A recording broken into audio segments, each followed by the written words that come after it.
A very good morning to all of you. Myself, Gaurav Agarwal, and I have been into digital marketing, business development, and international marketing for past 15 years. And it all started in 2002 when I actually started marketing for India International Garment Fair and India Gifts and Handicraft Fair. So according to me, we all are marketers, and we are using marketing without even knowing it. Like if you will take my personal example, I'm still marketing to my father-in-law that I was the most apt candidate for a daughter. Like, how am I doing it? Like I'm going to restaurants, places, like in the holidays, I keep on creating social currency. I keep on taking pictures and I share it on a so-called in-laws WhatsApp group to market myself. Oh, see, I'm so happy. Your daughter is enjoying with me. I'm earning good. So like we all must have been in similar kind of situation, and like it or hate it, we all are using marketing, and 80% or 90% part of it is digital.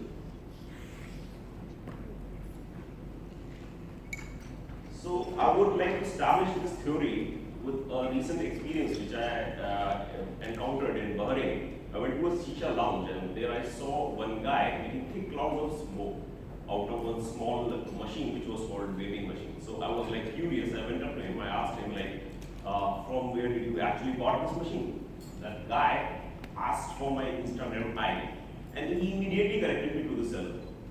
Later I searched for the product on Google and I found someone who was selling it on Facebook. So I connected him on WhatsApp and eventually the purchase was made.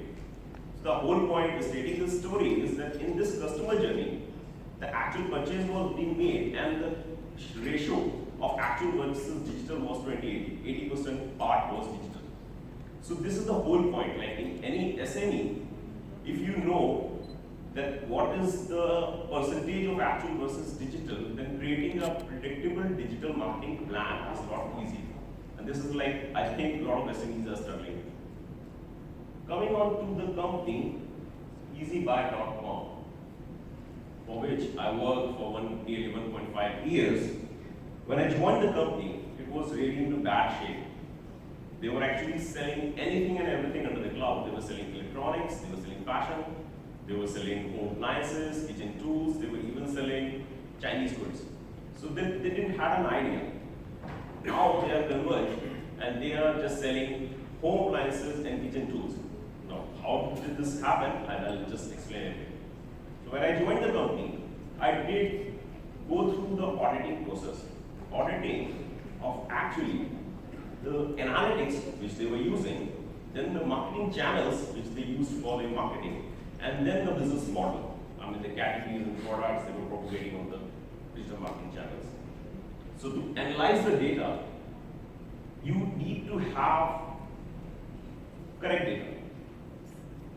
So I installed enhanced e-commerce analytics in Google Analytics and I used a tool called Pivot. Most of you must be aware about Pivot, and if you are not, then I'd like to tell you that Pivot is an analytics tool which gives you user journey starting from the IP address. So if like you want to trace out top 100 users which went to your website, which like spent 5 minutes on your website, added items to cart but didn't make a purchase. So what went wrong? Like Google has also started giving you user journeys, but it is anonymous. So Pivot is much more helpful.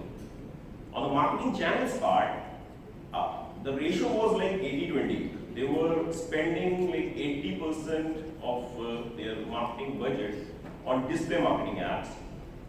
Those that was like in via AdWords and 2 different agencies, and 20% part was being spent on social media. But the results were quite contrasting. 80% traffic which we were driving from the display marketing had low conversion rates and the CPAs were quite high. Whereas the 20% which was being spent on social media, predominantly on Facebook, the conversion rates were quite good and the traffic was optimized. But there was no one actually in the company to realize that. Third was the business model. In the business model, the electronics was giving them the highest revenue. But as you all know, the profit margins in electronics are very low. And in fashion, the profit margins were really high, but the conversions were very low. So the only category which was like nearly close to break even, struggling to get the break even, was this home appliances and kitchen tools. So eventually, like you can get the pitch how they came up to that.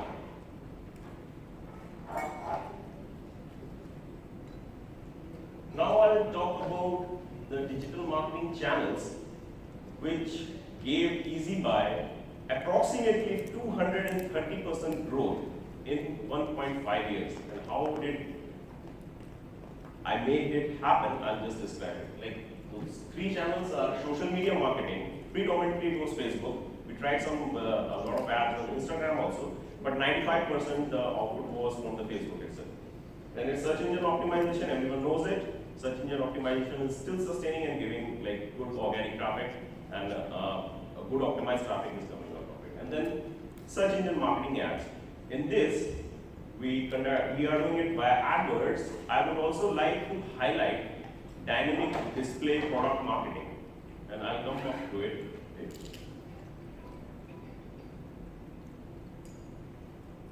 Okay, now on social media marketing, we had to do the right kind of audit for the company. For that, I needed the optimized traffic to fall in on the website so that we can actually understand whether the traffic coming is giving you maximum ROI or not. So we did it by the strategy which was divided in 4 steps. First was the exposure. We exposed all the products and the categories over the audience, and then we automated the process. Automated the process, like when the engagement was coming, the process was automated. Third was optimization, because we have to keep the budget in check, so we have to optimize it. And then dynamic retargeting. So we made ads of dynamic retargeting of Facebook. So the model was like we took a funneling approach. We targeted broad, and we created posts for each of the Facebook formats, link ads, posts, and the carousels. And they were exposed to the audience on the timeline. And then when the initial engagement was there, like say, I'll give you one parameter. In initial 4 hours of posting, if a post is receiving 10 likes, then it is automatically promoted to a sponsored post or an ad. And this thing, the automation part, we did using a tool called Smartly.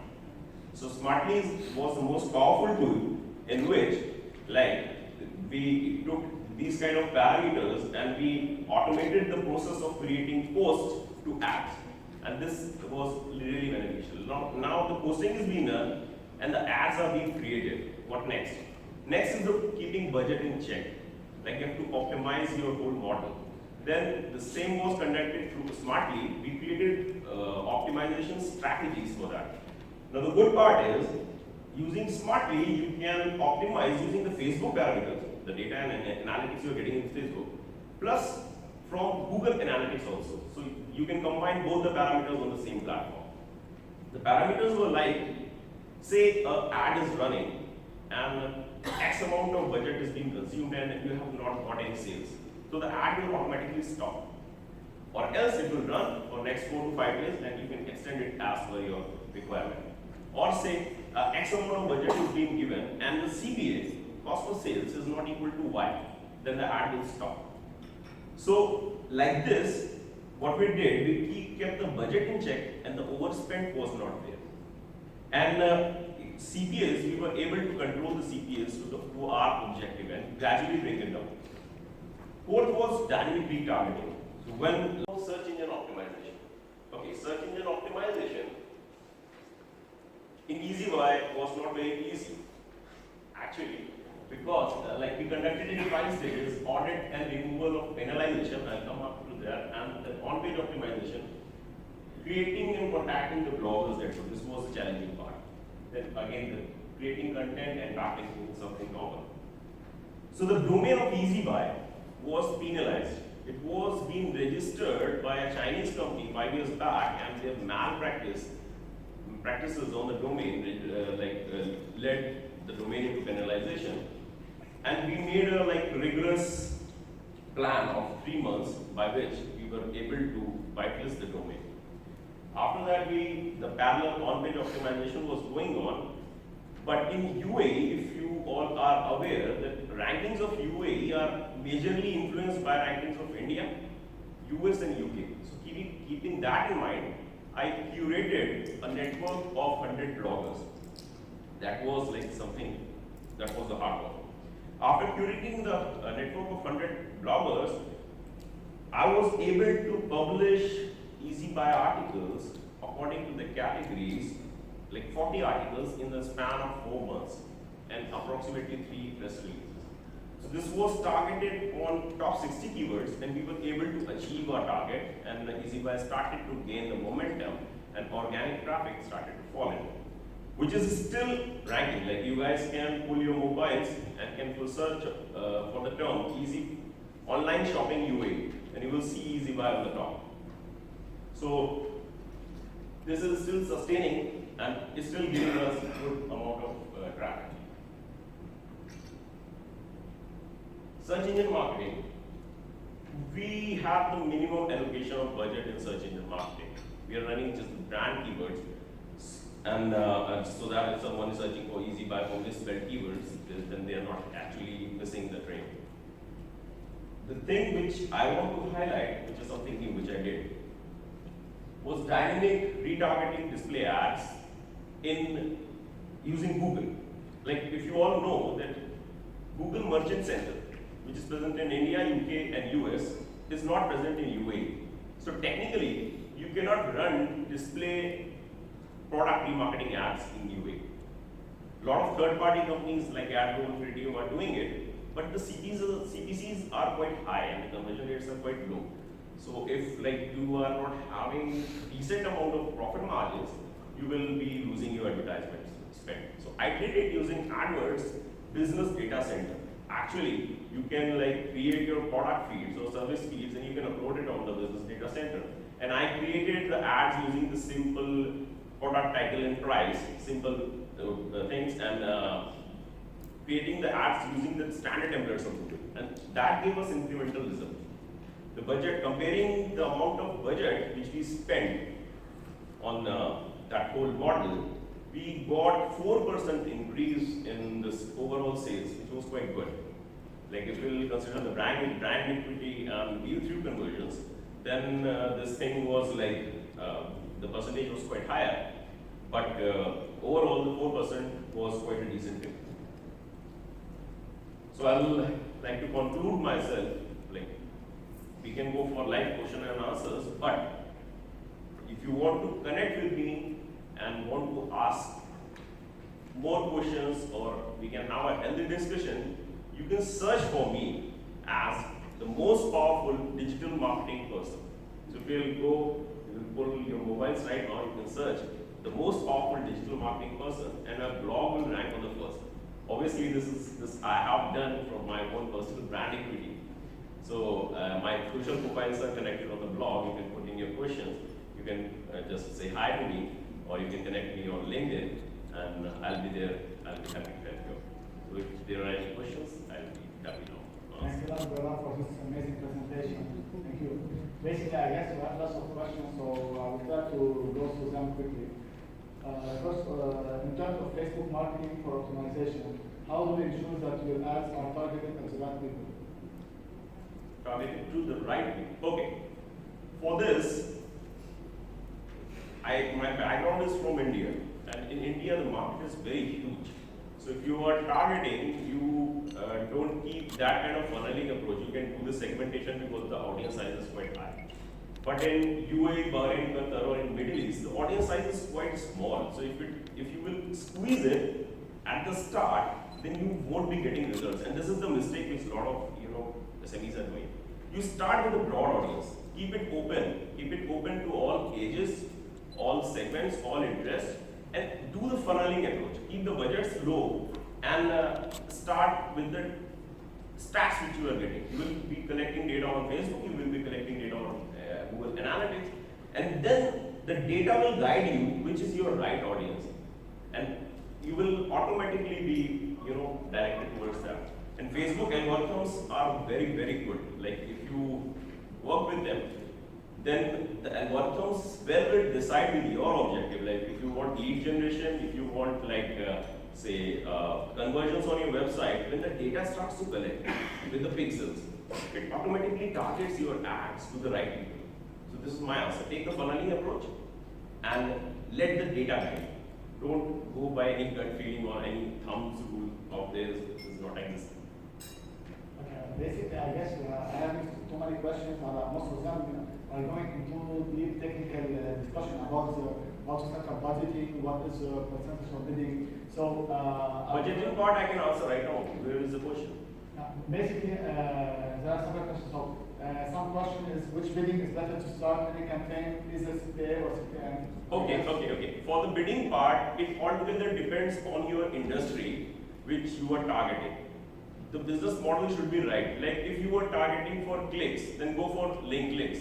And if you are targeting just for branding, go for CPMs. Because if you go through the behavior of users on Facebook, we just scroll the timeline without even giving fraction of seconds.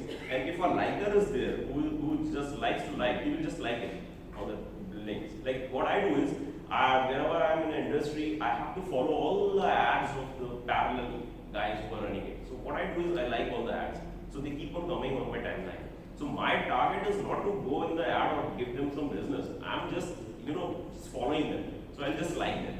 And if actual genuine user is there, they will click on the ad. And when they will click on the ad, that particular behavior is recorded. And algorithms target behaviorally. So if like say 5 people click on that ad, the Facebook will automatically target to the other audience which is like interested in those kind of ads and which are like more prone to click on your ad. So that is something which is happening automatically. Again, I will say, go for a test campaign and let data guide you. And keep a good amount for the testing phase. Any more? So one last question, how to identify required budget for a certain campaign for Facebook to any specific country or audience? So how to set the required budget?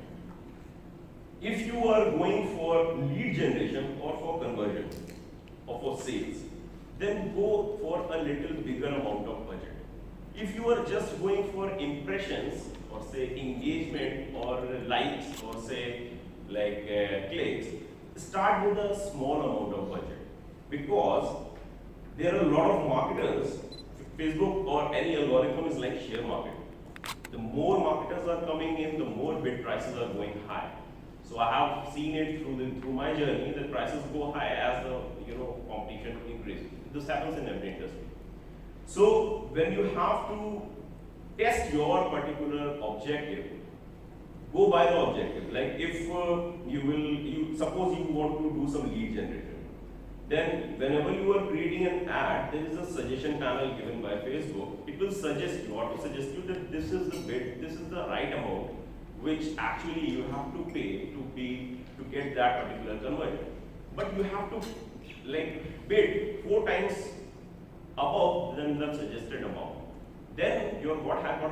Facebook won't charge you 4 times, but it will keep your ads on the top because you have bid it 4 times high. So you are beating the competition over there. So I think I have answered the question. Yeah, yes, fine. Thank you, Ala, for your presentation. It was really amazing. Honestly, thank you for everything because that's the most important question. So I guess everybody is taking advantage of this. Thanks a lot. Anytime. Thank you. And don't forget to search for marketing person. Google and Apple. He's in front of us.